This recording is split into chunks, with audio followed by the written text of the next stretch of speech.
And a very pleasant good Saturday morning to you. It is April the 4th, 2020, 8 a.m. And here are the numbers for today. Global cases, 1,131,713, an increase over yesterday of 101,085. Global deaths, 59,140, an increase of 5,165. U.S. cases, 278,485, an increase of 32,912. In the U.S., deaths, 7,159. We had an increase yesterday of 1,101. This is over pretty much the same time yesterday. Florida deaths, 170, an increase of 26. Florida cases, 10,026, an increase of 1,018. Florida hospitalized, 1,334, an increase of 167. Let's take a look at the positive cases here in the state of Florida. In Dade County, that's Miami, 3,364, an increase of 478. Broward County, 1,598, an increase of 117. Palm Beach County, 858, an increase of 121. In Martin County, that's Stewart, 42, an increase of 8. St. Lucie County, that's Fort Pierce, 60, an increase of 12. Here in Indian River County, Vero Beach, 47. We had an increase of 6. Brevard County, just above us, 62, an increase of 13. And in Orange County, that would be Orlando, 602, an increase of 61. Those are the numbers. Please let me remind you again, these are relative numbers. They lag back. They could lag back as far as maybe 7, 8, 9, 10 days, depending on when they are actually reported. They are official numbers. The news is next. Thank you very much for watching.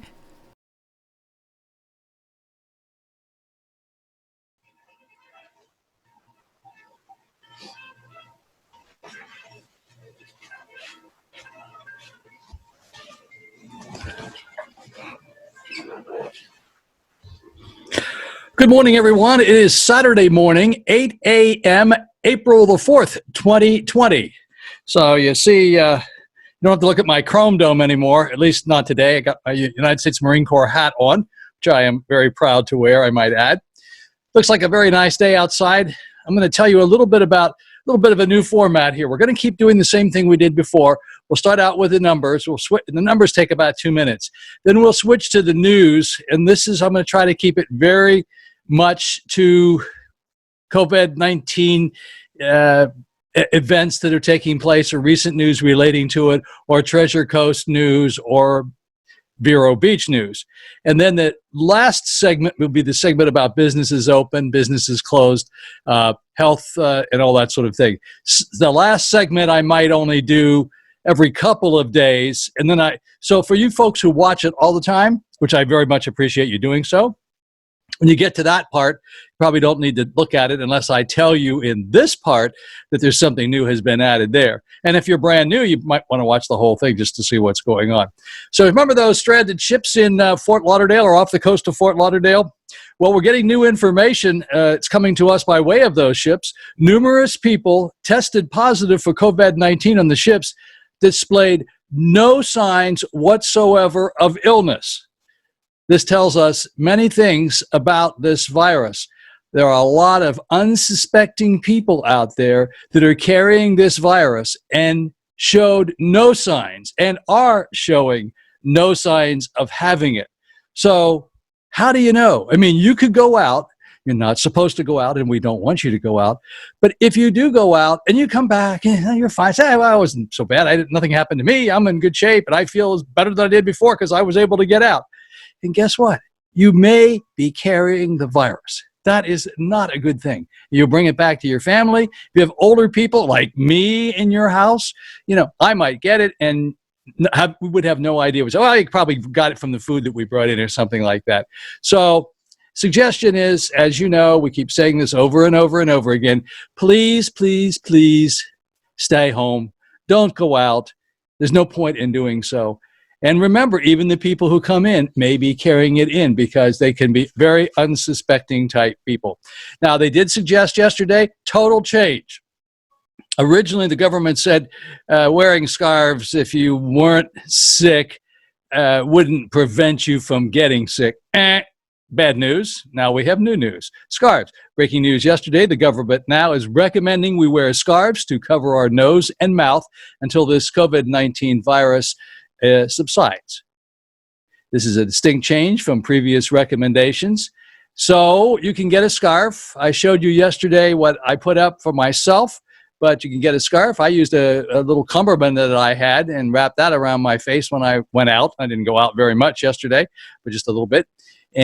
But they do suggest doing that. So an ounce of precaution is worth a pound of no precaution. That's not a good idea. I don't know. I guess I blew that one.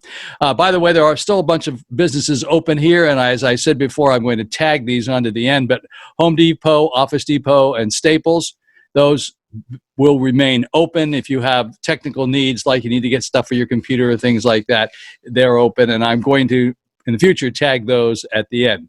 Here's an interesting thing. Every night at sundown, a resident of Pineapple K neighborhood, I don't know where that is. It's in southwest Vero Beach. People make their way over to see the 6 Feet drive-in. They don't have to go very far, just to the end of their driveway, where their neighbor Charlie Wilson has put up a screen. It's a rear view projection screen in his garage, and it faces out to the street, and he plays movies to people. He does it once a week.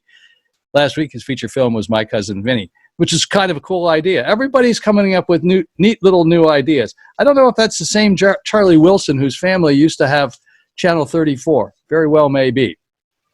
Here's a bit of an issue for Vero Beach. Elite Airways officials want to keep flying to the city, even though the airline has a big problem. They owe the city $34,921.24. And the city council voted last month unanimously cut the ties with the airline in 60 days if they don't get their payment.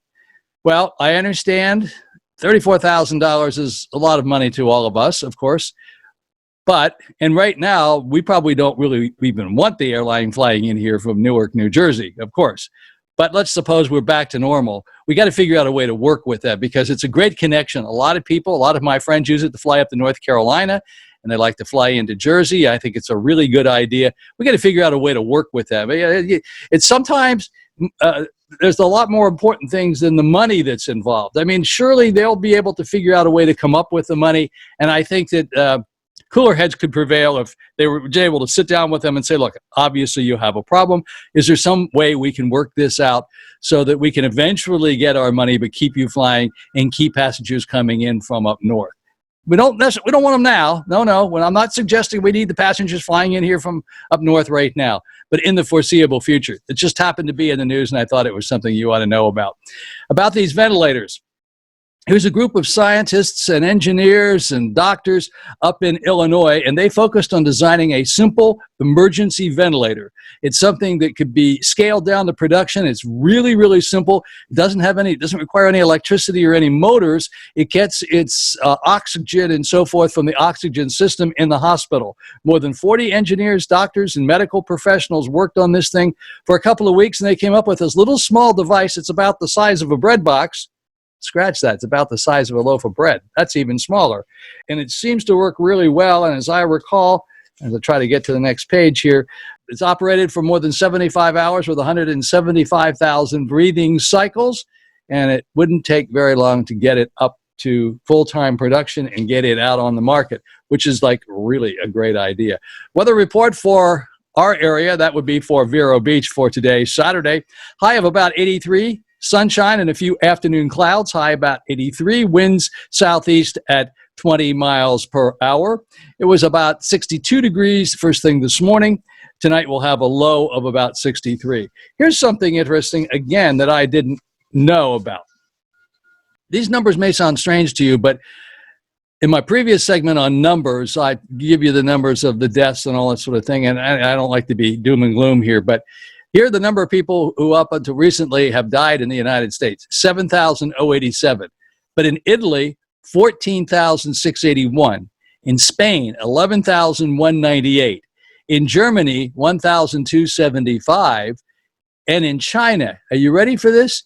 3,326. So China has 3,326 people died from this virus. And here in the United States, we've had 7,087. Come on. I thought China was the epicenter of this whole thing, where it all started. And I believe that there were tens of thousands of people who had died over there. So if this is not right, I got this off the internet. Surely if I got it off the internet, it must be true.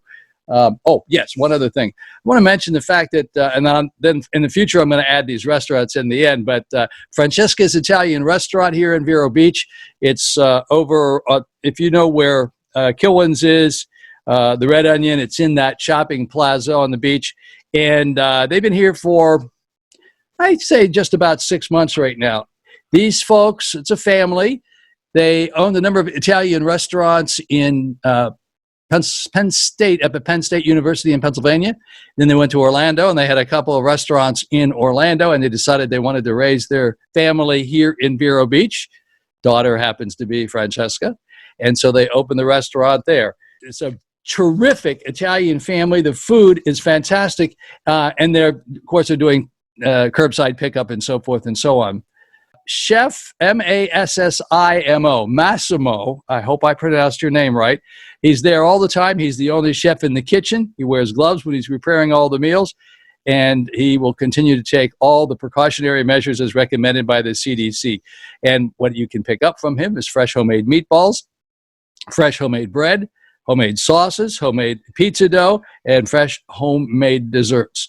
It's really a great spot to go to for a quick pickup. They'll drop it off at right by your car outside, right out front. Just give them a call and say, I'm on my way, I'm here, and they'll bring it out to you.